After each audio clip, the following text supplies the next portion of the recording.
याद है आपको, नरेंद्र मोदी 2 करोड़ नौकरियां हर साल देंगे ये कहकर के सत्ता में आए थे। लेकिन अगर आज कोई 2 सवाल मैडम से पूछ ले तो उन 2 लोगों की नौकरियां सुरक्षित नहीं है। भास्कर के एक पत्रकार होने का दावा और एक वीडियो मैडम की वायरल हुई स्मृति ईरानी जी की, और उसके बाद में खबर जानकारी निकल करके सामने आ गई है कि दैनिक भास्कर ने अपने रिपोर्टर को नौकरी से निकाल दिया है। ये राशिद हुसैन है जिनसे भास्कर ने अपना माइक आईडी वापस ले लिया है। डिटेल में मैं आपको खबर दिखाऊंगा, और बाकायदा भास्कर ने अपना एक स्टेटमेंट तक जारी कर दिया है। यह स्टेटमेंट तक जारी करके पल्ला झाड़ लिया है और स्मृति ईरानी को टैग तक किया। यहां पर स्मृति ईरानी की यह वीडियो क्लिप आप समझिए, सुनिए, और स्मृति ईरानी कैसे बिहेव कर रही हैं, कैसा इनका बर्ताव है, खुद आप ये वीडियो देखिए। कोई गली का पार्षद भी अगर आपके सामने आ जाए तो वो भी ऐसा ना करें। ये राज्यसभा में रही है, लोकसभा में अभी मौजूदा समय पर है, मंत्री रही है, मंत्री हैं, इतना बड़ा चेहरा सरकार का, और आज इनका बर्ताव आप देखिए। वीडियो में आपको दिखाता हूं, और जरा जहन में यह भी रखिए कि जब आप कहते हैं ना कि सत्ता से सवाल पूछिए, सत्ता से सवाल पूछना चाहिए, तो उसका जोखिम कितना बड़ा है। जो आज हम काम कर रहे हैं, सोच करके देखिए इस काम का जोखिम क्या है। किस तरह से जो है अपना सब कुछ दांव पर लगा करके आज सवाल पूछने की जो है वो हिम्मत करनी पड़ती है। मैडम की वीडियो क्लिप आप देखिए, और इस क्लिप के अंदर जो है आप नोटिस करिए, गिनिए कि कितनी बार मैडम ये कह रही है कि मेरी क्षेत्र की जनता का अपमान कर दिया, जबकि ये नहीं बता रही कि पत्रकार ने सब पूछ क्या लिया। उस सवाल को नहीं दोहरा रही है, क्योंकि सवाल में कुछ ऐसा था ही नहीं, वो सवाल पता ही नहीं। केवल ये कह रही है कि क्षेत्र की जनता का अपमान कर दिया, और इस बात पर जो है वो कह रही है कि तुम्हारी मालिक से बात करूंगी। ये ऐसे कौन करता है? ऐसे तो वो करते हैं जो पार्षद वगैरह जो है कभी आ गए कि तुम ये मोटरसाइकिल यहां पर क्यों लगाते हो, यहां पर क्यों खड़ी करते हो, बताओ यहां पर क्यों खड़ी करते हो, किसकी मोटरसाइकिल है ये, किसकी गाड़ी है, किसकी गाड़ी चलाते हो तुम, चलो तुम खुराना के आदमी हो, तुम उस मल्होत्रा के हो, तुम उस यादव के हो, तुम उसके डॉक्टर सिंह के यहां पर काम करते हो, तुम उससे मैं फोन पर बात करूंगा। ऐसे तो वो लोग काम करते हैं। अब देखिए जरा इस क्लिप को सुनिए, और मैडम के वो गिनिए सेंटेंस को, कितनी बार कह रही है क्षेत्र की जनता का अपमान, तुम्हारे मालिक से बात करूंगी। एक एक करके आपको यहां पर लिख करके दिखाऊंगा कितनी बार मैडम ये कह रही है तुम्हारे मालिक से फोन करूंगी, और कितनी बार मैडम ये कह रही है कि मेरी क्षेत्र की जनता का अपमान मत करो। यहां पर मैं एक एक करके लिख करके भी आपको दिखाऊंगा साथ के साथ। कमाल की बात है साहब, वो सवाल नहीं बता रही है जिस सवाल पर अपमान इनको महसूस हो रहा है, लेकिन 12 बार 10-12 बार जो है इस बात को दोहराती है। सुनिए जरा गौर से। क्षेत्र का अपमान मत करो, तुम भास्कर से हुए तो क्या? नहीं, भास्कर से कोई मतलब नहीं, अपमान करने वाले। दैनिक भास्कर से आप हो, सबसे मुखर सांसद और एक मुखर नेता है जी। लेकिन दैनिक भास्कर से हो तो चलो, विधानसभा मेरी विधानसभा है, लोकसभा क्षेत्र की, आप अपमान मत करो। 2 बार। लेकिन मैम अगर आप इस क्षेत्र में आई हैं तो मेरे फिर क्षेत्र की 2 शब्द बोल दिया दीदी, 2 शब्द। नहीं मैम आप बोल दो क्षेत्र का अपमान कर दे पत्रकार। नहीं, आपके क्षेत्र का अपमान नहीं हो रहा, लेकिन आप पहली बार ऐसा कर रही है, तो इसलिए आपसे मैं कह रहा हूँ, मतलब आप 2 शब्द बोल दिया दीदी, बोलना नहीं चाह रही हैं। आप अगर मेरे क्षेत्र का अपमान करेंगे भैया तो मैं आपकी मालिकाना उनको फोन करके कहूंगी, पत्रकार को अधिकार नहीं क्षेत्र की जनता का अपमान करें। नहीं मैं कोई अग्रवाल जी है ना, कोई अपमान नहीं हो रहा है। मैं करूंगी फोन और कहूंगी सलोन विधानसभा क्षेत्र अमेठी लोकसभा क्षेत्र का हिस्सा है, मेरी क्षेत्र की जनता का अपमान मत करिए। आप होंगे बड़े रिपोर्टर, लेकिन आपको जनता का अपमान करने का अधिकार नहीं। दीदी आइंदा मेरे क्षेत्र की जनता का अपमान मत कीजिए। हम लोग 2 शब्द बोलने के लिए भैया आगे से मेरी क्षेत्र की जनता का अपमान मत करिएगा, मैं बहुत प्यार से निवेदन कर रही हूँ, वरना मैं तो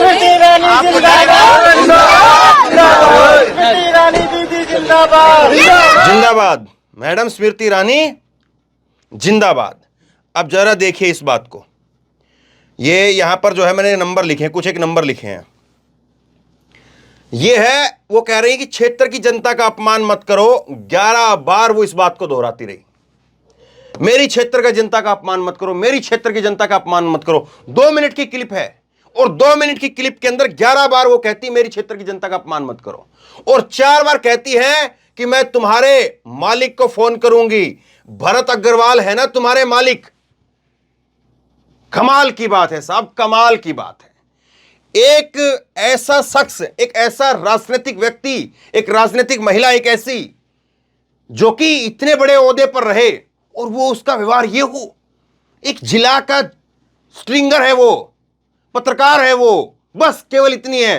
वो कोई सुधीर चौधरी और नहीं है जिसको आप कॉन्क्लेव के अंदर बुलाते हैं और जिसको कहते हैं आज अब मैं अपने पूर्व बॉस से बात करूं। पता नहीं किस तरह की बातें हैं, ये हद है। अब देखिए, ये इसी से समझ लीजिए कि मैडम का जो है वो कद कितना है और कितना बच गया है, और क्यों इतना गुस्सा आ रहा है कि आप 2 मिनट के अंदर 11 बार ये कह रही कि क्षेत्र की जनता का अपमान मत करो, 4 बार कह रही कि फोन मिलाऊंगी, बात करूंगी, तुम्हारा भरत अग्रवाल जो है मालिक है, सब पता है, मालिक का नाम पता है, ये स्ट्रिंगर जो है वो कौन है, कैसा है, उसका पता नहीं। सोचिए जरा इस बात को। अब इसको लेकर के कांग्रेस को जो है मौका मिल गया, विपक्षी पार्टी वो मौका में लूट रही है इस चीज का। कांग्रेस कहती है कि स्मृति ईरानी जो है वो पत्रकार को धमका रही है, मालिकों को फोन करके नौकरी खाने का विचार है। लगता है पत्रकार ने पूछ लिया होगा 13 रुपए की चीनी कब मिलेगी, गैस सिलेंडर के दाम कब कम होंगे, बेटियों के साथ हुए अत्याचार पर चुप क्यों हो, जवाब न देता बना तो धमकी पर उतर आई। और स्मृति ईरानी जी आप समझाना चाह रही हैं, स्मृति ईरानी जी, क्योंकि आप समझना चाह रही थी कि यह मोहब्बत नहीं है। खैर छोड़िए, कांग्रेस है, कांग्रेस अपनी तरफ से जो है इस पर बोलती रहेगी।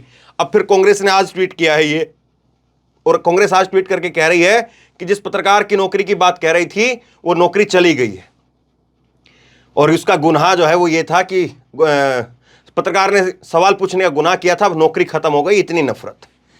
अब इसको लेकर के देखिए, उत्कर्ष ने 3 ट्वीट किए हैं।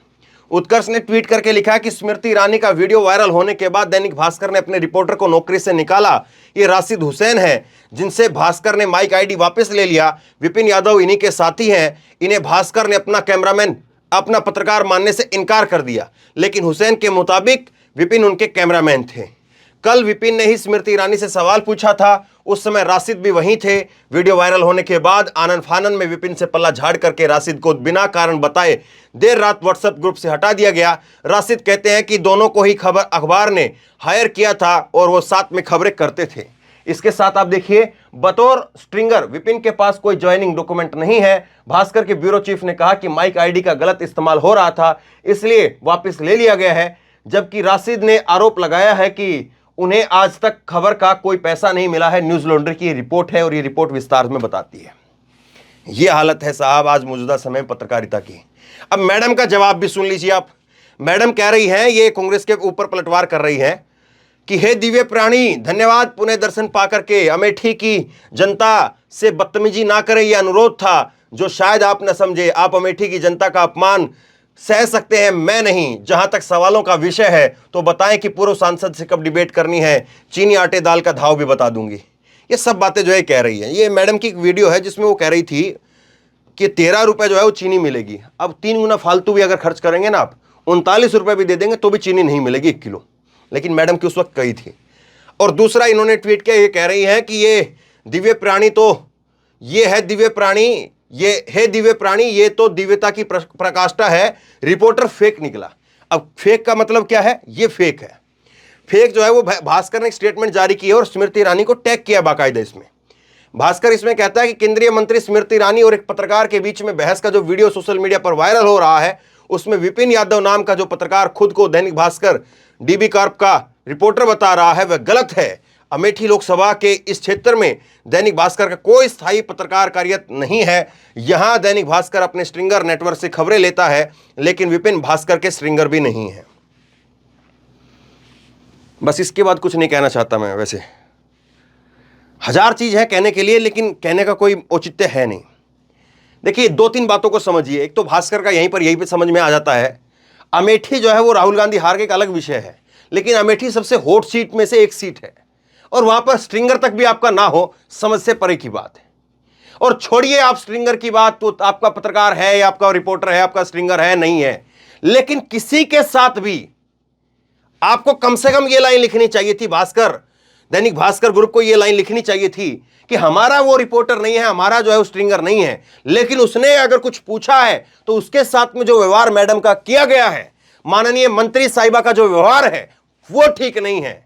मान लिया कि आपका ये रिपोर्टर नहीं है और अगर कोई आपको गलत कोट कर रहा है तो ठीक है, आपको लीगली उसको जो है नकारना चाहिए, नकार दिया आपने, लेकिन उसके लिए एक शब्द लिखा आपने बताया कि मैडम जो पूछ रही है, मैडम जो कह रही है, मैडम जो कर रही है वो ठीक है या नहीं है। स्मृति ईरानी जी का जो व्यवहार है वो अच्छा है कैसा है, इस बात पर बात हुई क्या? सवाल ये है। और सवाल सिर्फ इतना सा है कि आज के दौर का मौजूदा दौर का जो सच है वो ये 11-12 में और 4 में सिमट करके रह गया है। आज जो है वो कमाल की बात हो गई है। स्मृति ईरानी का जो बैकग्राउंड है ना, फिल्मी बैकग्राउंड है। ये टीवी पर एक सीरियल चलता था, सास कभी बहू थी, इस तरह से वहां से आई है और बड़ा जबरदस्त इनको पता है कि कैसे जवाब देना है, कैसे जवाब नहीं देना है, कौन सी बातें उठानी, कौन सी बातें दबानी है। लेकिन देखिए आज सत्ता का जो यूं कहें कि एक नशा या सत्ता जब चरम पर होती है तो क्या हालत होती है। कभी स्मृति ईरानी जो है वो नरेंद्र मोदी के खिलाफ आपको शब्द मिल जाएंगे जब वो गोधरा को लेकर के चीजें हुई थी। अब वो पास्ट की चीजें हैं, इतिहास की बातें हैं, उनमें वक्त खराब करना बेकार है। लेकिन सवाल क्या है? सवाल ये है कि आप एक इतने बड़े ओहदे पर हैं और आप जो ये काम कर रहे हैं। और क्या यही वजह है कि नरेंद्र मोदी प्रेस कॉन्फ्रेंस नहीं करते हैं? और क्या यही वजह है कि आप बड़े बड़े कॉन्क्लेव के अंदर जाकर के एक एक घंटे का इंटरव्यू तो दे सकते हैं, लेकिन 2 मिनट आप किसी पत्रकार से या किसी रिपोर्टर से, किसी स्ट्रिंगर से बात नहीं कर सकते हैं? सिर्फ 2 मिनट के लिए आप बड़ा बड़ा कॉन्क्लेव के अंदर जाते हैं, जहां पर ताज होटल में कॉन्क्लेव होता है, बड़े बड़े 5 स्टारों के अंदर जो है वो प्रोग्राम किए जाते हैं और वहां पर फ्लाइट से जो है वो एंकर आता है, रिपोर्टर वगैरह नहीं, एंकर, फ्लाइट से एंकर आता है। कौन उसका खर्चा उठाता होगा? सोचिए जरा इस बात को। कौन ताज होटल का, 5 स्टार होटल, 7 स्टार होटल का जो है खर्चा उठाता होगा और वहां पर बढ़िया सा एक पूरा बड़ा सा मंच लगा करके 100 फीट का और बड़ा जो है वहां पर पूरा कार्यक्रम होता है। लेकिन ये सब आपके सामने। अब दूसरी बात यह है, 2-4 सवाल जो है वो चलते चलते पूछ लेने चाहिए। स्मृति ईरानी जी, आपको पता है पत्रकारों का और राजनेताओं का रिश्ता क्या होता है? अगर पत्रकार ना हो तो राजनेता हो ही ना, ये सच्चाई है। पत्रकारों का और राजनेताओं का जो रिश्ता है वो ऐसे है कि एक के बगैर दूसरा अधूरा है। अगर पत्रकार ना हो तो इनका कोई वैल्यू नहीं है।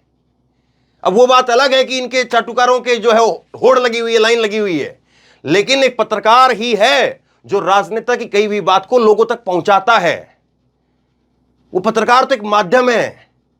आप वो सवाल पूछ रहा है, जनता का सवाल पूछ रहा है और आप उस पर खींच निकाल रही हैं। और क्या यही दौर था? क्या यही दौर है कि आप किसी से पूछ लेंगे उसका मालिक कौन है और उसका अगले दिन नौकरी चली जाती है? स्ट्रिंगर भास्कर जो है समूह हाथ खड़े कर देता है। भास्कर की कितनी रिपोर्ट मैंने आपको दिखाई है, लेकिन देखिए जब सीधी बात आई तो कैसे। अब यही जो है मौजूदा दौर का सच है कि इन सब चीजों के बावजूद भी आज जो है वो खड़ा होना पड़ता है। तो उसके मायने क्या है? अगर खड़ा होना पड़ता है तो उसके लिए कीमत क्या चुकानी पड़ती है? ये सब जो है वो आपके सामने है। और सोचिए, आप तो वो अटल जी के समय से जो है आपने राजनीति देखी है और वहां से जो है फिर बीजेपी में एंट्री हुई है।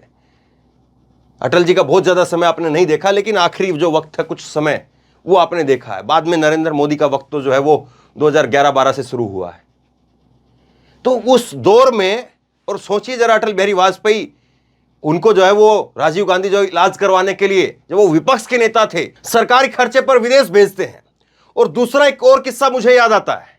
एक किस्सा मुझे याद आता है जब नेहरू का जन्मदिन था और नेहरू के जन्मदिन पर इंदिरा गांधी के कहने पर नागार्जुन ने, उनकी जन्मदिन के ऊपर एक कविता पाठ हो रहा था, उस कविता पाठ में पहुंचे और नागार्जुन ने उस वक्त में नेहरू के सामने जो कविता पढ़ी उसकी लाइनें सुनी आप।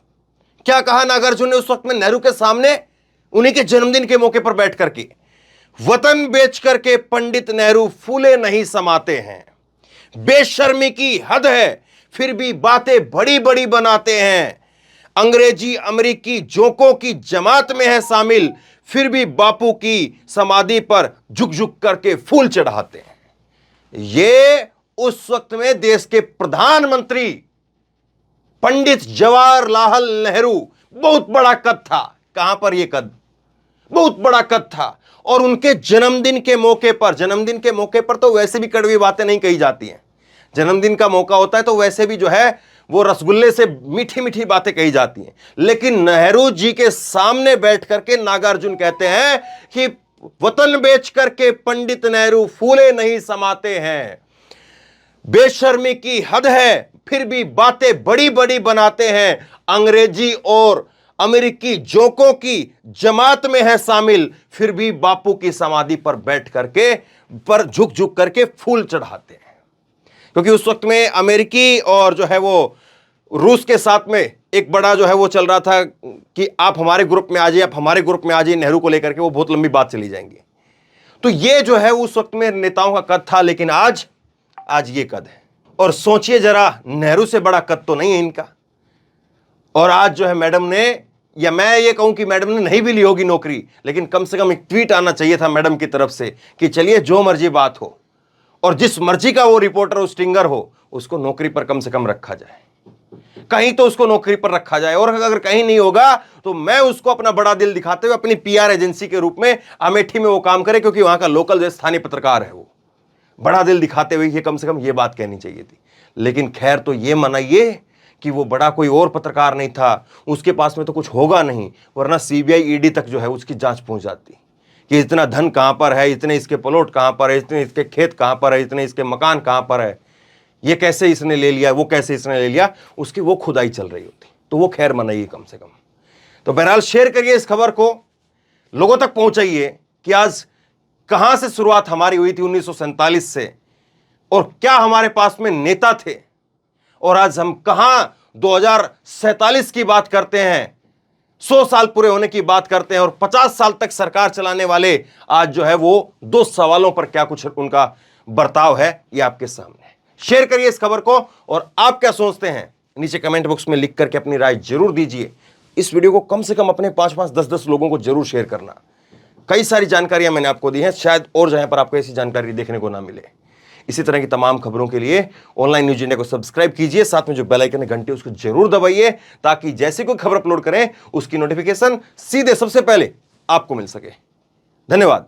इस खबर को अभी लाइक करें, शेयर करें, अभी चैनल को सब्सक्राइब करें और घंटी जरूर दबाएं।